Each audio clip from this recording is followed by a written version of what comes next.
When most people hear the words Egyptian underworld, they imagine something like hell, a dark underground prison filled with monsters, fire, and tortured souls.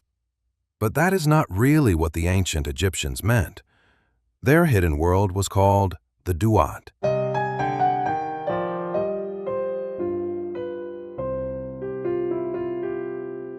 And the Duat was far stranger and far more complicated than a simple land beneath the ground. It was the realm through which the sun passed at night. It was connected with the dead, with Osiris, with darkness, with transformation, and ultimately, with rebirth. But it was not automatically a place of punishment. For some beings, the Duat was dangerous. For others, it was a place of renewal. And every night, according to Egyptian religious thought, the sun god entered it, passed through its hidden regions, and emerged alive again at dawn.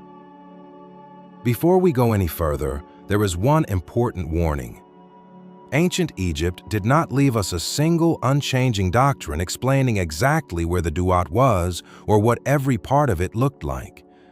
Egyptian religion developed for more than 3,000 years, and different texts, places, and periods could describe the cosmos in different but overlapping ways. Scholars reconstruct these ideas from funerary texts, temple inscriptions, tomb images, coffins, papyri, and archaeological evidence. So the Duat was not one perfectly consistent map. It was a sacred, hidden dimension of the cosmos.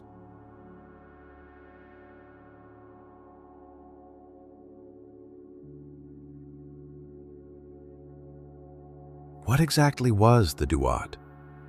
The word is written by Egyptologists as Duat, from the Egyptian transliteration Duat. It is usually translated as the underworld, the netherworld, or sometimes the hereafter. But none of those English words captures it perfectly. Calling it the underworld can make it sound as though the Egyptians always imagined it physically beneath their feet. That is too simple. In different sources, the realm of the dead could be connected with the earth, the western horizon, the night sky, and the hidden region through which the sun traveled after sunset. The boundary between celestial space and the world beneath the earth was not always sharply defined.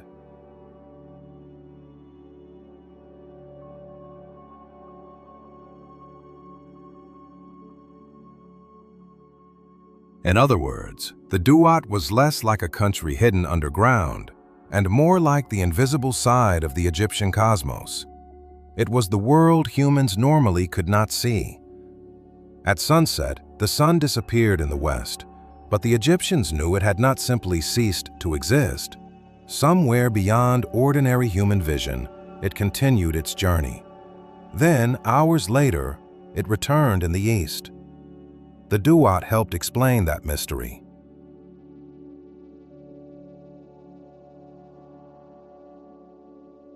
Was the Duat the land of the dead? Yes, but not only that.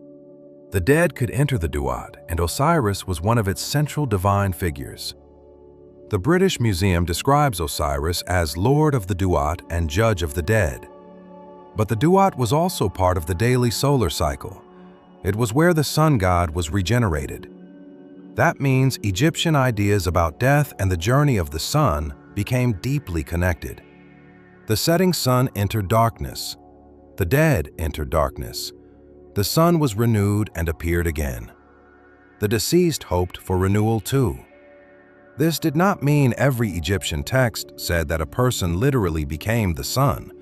Instead, funerary religion offered several overlapping models of survival: association with Osiris, participation in the solar cycle, transformation into an effective spirit, access to offerings, and continued existence among gods and blessed dead.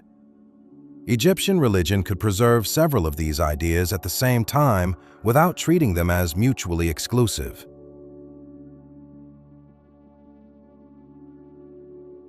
What was inside the Duat? The answer depends on which ancient text you are reading. The Duat could contain waterways, fields, caverns, gates, divine courts, mysterious regions, sacred mounds, serpents, guardians, gods, spirits, and the enemies of cosmic order. Some inhabitants helped the sun god. Others received light, breath, food, or renewed life when he passed. Others were restrained, destroyed, or punished because they represented hostility and disorder. This is another point that is often misunderstood. The strange creatures shown in Egyptian underworld books were not all demons in the modern Christian sense. Some were guardians, some were protective deities, some were dangerous only to those who lacked authority or knowledge. Some served the sun god, and some represented the forces threatening the ordered universe. Names were especially important. In Egyptian ritual thought, knowing the correct name of a being, gate, place, or divine power was not just memorizing trivia. Names carried identity and power. To identify something correctly was, in a religious sense, to understand it and to gain a degree of control over the encounter. That is why Egyptian funerary compositions constantly identify the beings they depict. Was there fire and punishment? Yes, some Egyptian underworld texts include terrifying scenes of destruction and punishment. Enemies may be bound, beheaded, burned, dismembered, or prevented from existing among the blessed dead. But we should not flatten all of this into the modern idea of hell. These punishments often concern the enemies of the sun god Osiris or cosmic order. They express the repeated defeat of chaos. The central conflict is not simply good people go to heaven, bad people go to hell. It is also cosmic. Order must survive. The sun must continue. The hostile powers that threaten creation must be restrained again and again. In Egyptian thought, the world was not created once and then left permanently safe. Its order had to be maintained. Every sunrise was evidence that this maintenance had succeeded once more. Right, friend? So don't forget to subscribe us. Thanks, guys. Why was night so dangerous? Because night was a moment of vulnerability. During the day, the sun was visible and powerful. At night, it entered a hidden realm filled with forces that could obstruct its renewal. The most famous enemy of the solar journey was the enormous serpent, usually called Apophis in English, and Apep in another common form. Apophis represented a force of disorder hostile to the sun's movement and to the continuation of the cosmos. But he was not defeated once and erased forever. The danger returned. The struggle, therefore, had to happen repeatedly. That is one of the most powerful ideas in Egyptian solar religion. Cosmic order was real, but it was not effortless.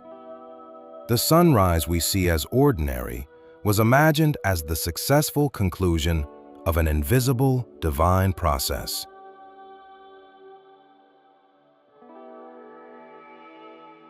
What did Osiris have to do with the sun?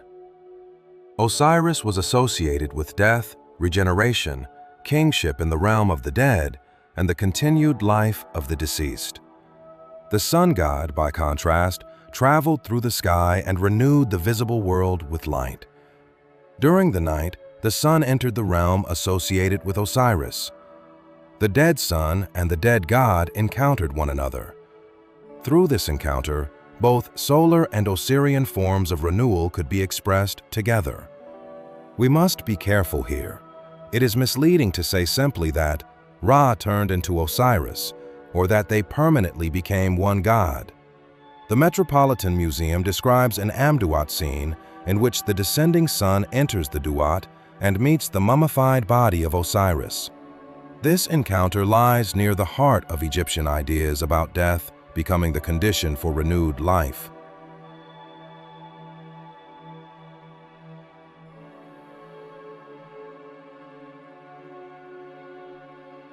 And where does the pharaoh enter this story? The Egyptian king was not expected merely to watch the sun's journey from a distance. In royal funerary religion, the deceased pharaoh was connected with both Ra and Osiris. Like Osiris, the king had died. Like the sun, he was expected to be renewed. But the hidden world was full of named regions, gates, gods, guardians, and dangers. The king, therefore, needed access to sacred knowledge. He needed to know what existed in the Duat. He needed to know the identities of its inhabitants. He needed to recognize the stages of the journey and understand the transformations taking place during the night. In Egyptian religion, an accurate image and its written name could help make a sacred reality present and effective. By placing the hidden world inside the tomb, the Egyptians were not merely decorating the walls. They were creating a powerful ritual environment in which the king could participate in the solar cycle. And this brings us to the Amduat.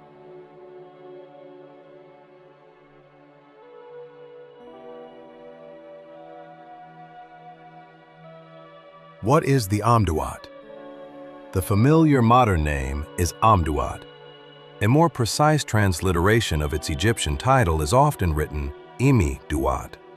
The expression means approximately that which is in the Duat, or what is in the netherworld. The Metropolitan Museum uses the translation what is in the netherworld, while Museo Egizio describes it as the Book of the Imi Duat, one of the guides depicting the nocturnal journey through the hereafter.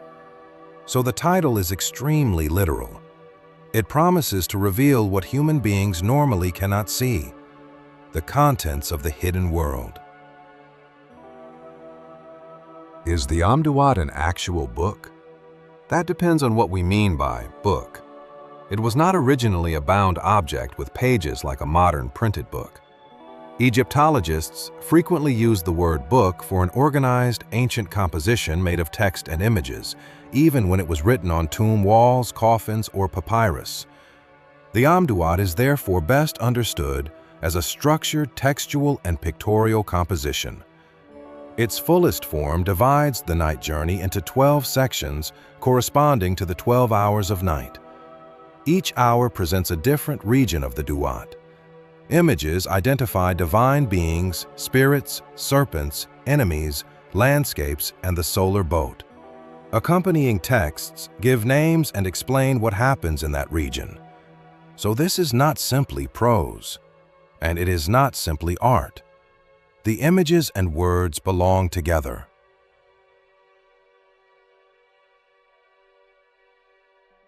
Was it always restricted to kings?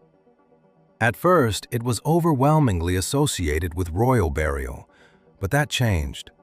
By the Third Intermediate Period, non-royal elites could possess shortened or adapted Amduat papyri.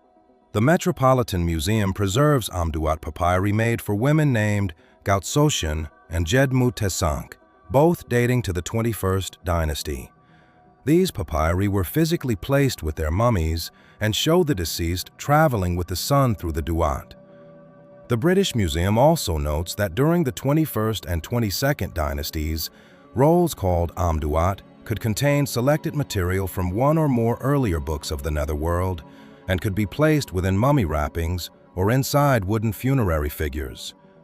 So yes, physical papyrus copies existed. But the Amduat was not originally defined by being one particular papyrus scroll. It was a composition that could be transmitted through different physical formats.